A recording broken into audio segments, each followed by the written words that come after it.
Ребятки, hello, как говорится, приветствую вас на международном автосалоне в городе Чикаго, Соединенные Штаты Америки. Позади нас автомобиль, который сможет обеспечивать электричеством вашу дачу, если она у вас, конечно, есть. Так вот, электричеством целых 3 дня.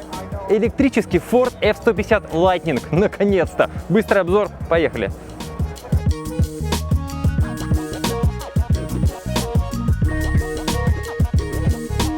Итак, ребятки, перед нами первый электрический пикап компании Ford, а также автомобиль, который вы вряд ли сможете купить. Все верно. Предзаказы на эту машину начали собирать в мае 2021 года. Только за первые 3 недели набралось 100 тысяч предзаказов.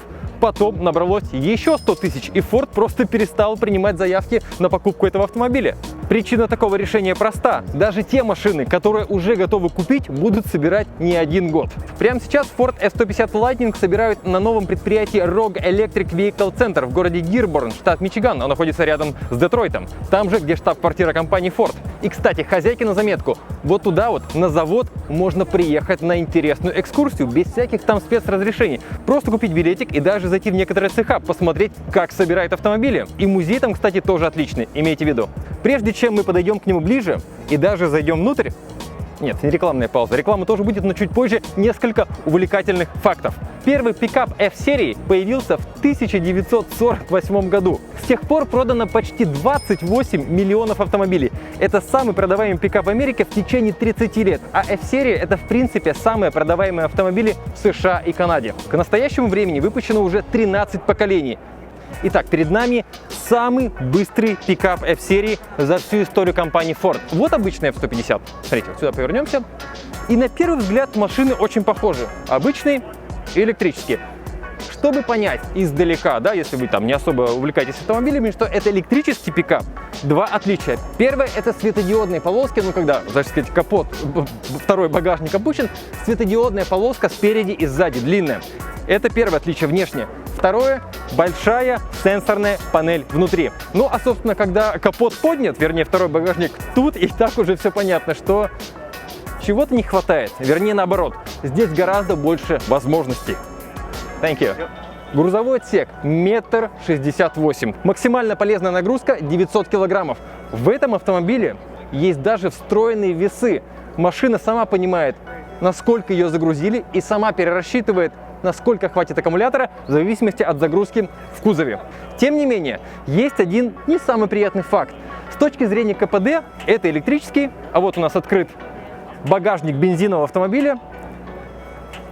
Казалось бы, ну, все ровно то же самое. Однако электрический Ford F-150 даже в топовой конфигурации самым мощным мотором может тянуть прицеп весом 4,5 тонны, а бензиновый на 40% больше. Зато, ух, хорош. Что, Canon хорошие камеры делает? Да. It's okay, very good. Зато у бензинового Ford F-150 двигатель, а здесь у нас 400 литров пространства. Для сравнения, багажник, основной багажник автомобиля Hyundai Creta 402 литра, а здесь только дополнительно багажник — это 400 литров. Сюда можно загрузить 180 килограммов груза. Внутри 4 полноценных розетки, 2 разъема USB и даже дренаж. Вы можете сюда бросить что-то сильно сырое или влажное, и вода вся автоматически стечет. Ну, на самом деле, вот несколько картинок, чтобы вы понимали, зачем здесь розетки.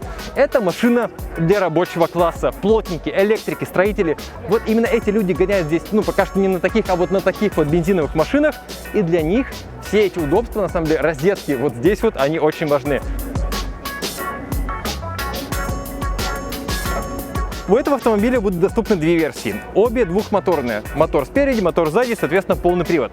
Первая версия — 432 лошадиные силы, 370 километров пробег. Вторая версия — 571 лошадиная сила, 482 километра. До 100%, в зависимости от комплектации, машина заряжается за 14 или 19 часов. Это обычная зарядка, то есть там самая простая розетка. Быстрая зарядка с 15 до 80% 44 минуты. Приятнейшая фишка. Эта машина умеет заряжать другие электромобили. Если вы встретили на трассе тачку, у которой закончилось электричество, достаете проводок, втыкаете сюда, втыкаете туда, и, допустим, Ford Mustang Mach-E, который мы тестировали, за час зарядится на 32 километра пробега. А другой F-150 Lightning, если вы встретите разряженный где-то на трассе, на 21 километр. Конечно, цифры так себе, не густо, но это сделано для экстренной помощи электромобилю на дороге, если сел аккумулятор.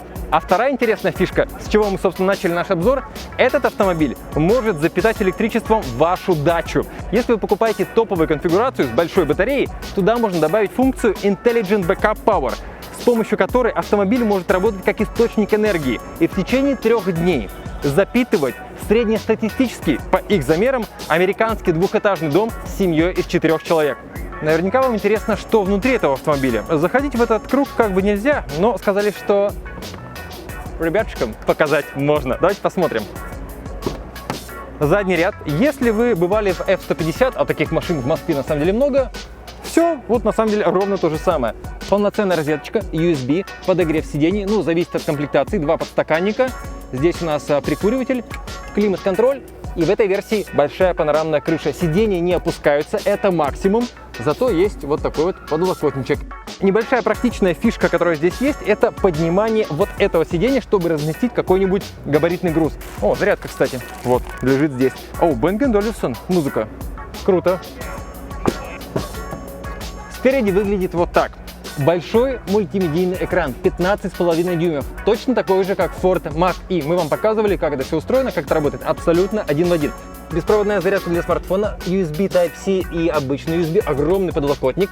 И самый, конечно, интересный момент, что крутилок здесь практически нет. И так как эта машина для рабочего класса, то есть вот дядьки, которые гоняют на F-150 и F-450 Super Duty, интересно, что они об этом думают. Пока что ни одна машина еще не отгружена.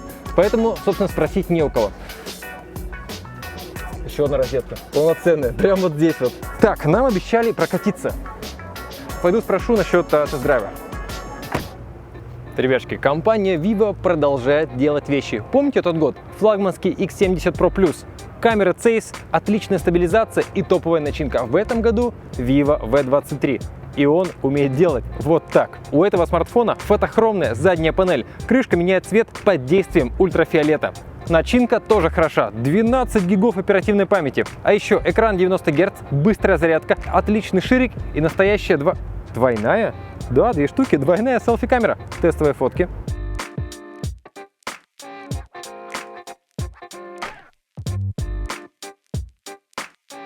Это мощный Vivo V23, но еще будет доступен недорогой Vivo V23, тоже фотохромный в 2 цветах корпуса. Интересный аппарат. Специальная ссылка уже внизу, рекомендуем зайти и посмотреть. Продолжаем. Ребятки, прокатимся, смотрите. Иллюминатор электрифицирован. Возможно, даже будут продавать. Есть люди, которым нужна классика, они готовы к электричеству, но вот им нужно вот так вот. Yes, we're ready to go. Do you need to fasten the seatbelt? Yes. All right. So this is a very short ride, right? It's a very short ride. 1 minute ride. Yes. Very quiet ride. Very quiet ride. It's so quiet inside. It is. That's the nice thing about it, right? Are we ready? Yes, you need to help. Whoa! It's very quick, you know? You don't expect that. Right. Yes, absolutely.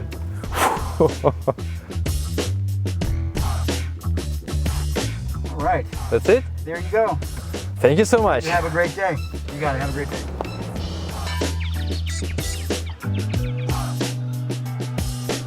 Значит, ребятки, это было очень быстро. По ощущениям, близко к Plaid. Я понимаю, что нельзя это сравнивать, но машина большая, весит много, и от пикапа, от такого большого, точно не ожидаешь. Классно, вжимает прям, будь здоров.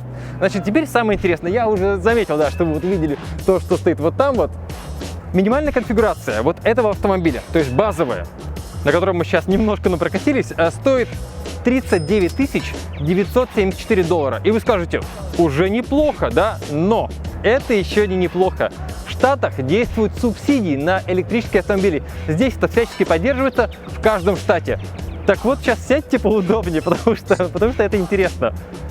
Федеральная субсидия, то есть такая общегосударственная, $7500. И местные субсидии зависят от штата до $5000. Итого у нас остается $27 474. А если бы доллар был по 30 рублей, как раньше, $27 500. Ford F-150 Lightning – это абсолютно реальная история, это реальные субсидии здесь, в Америке. Спасибо, что посмотрели. Ждем ваши комментарии. Увидимся. Пока.